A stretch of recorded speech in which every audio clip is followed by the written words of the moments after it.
tafamba nelaiskoti vanoda kundipedzera naMwari ndine nharo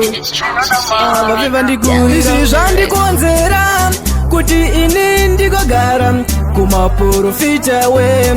ini ndigobatsirwa avaida ndione mhuri yangu vaida kundipfudza avadi ndione mhuri yangu vanoda kundipfudza avaida ndione mhuri yangu vanoda kundipfudza avadi ndione mhuri yangu vanoda kundipfudza vanoda kuuraya munhu asina mhosva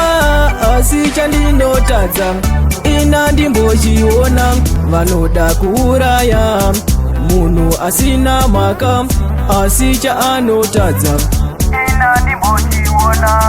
avaida ndione mhuri yangu vaida kundipfudza avadi ndione mhuri yangu vanoda kundipfudza avaida ndione mhuri yangu vanoda kundipfudza avadi ndione mhuri yangu vanoda kundipfudza izvi zvandikonzera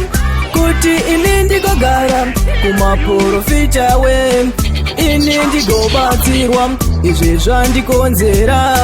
kuti ini ndigogara kumaprofita we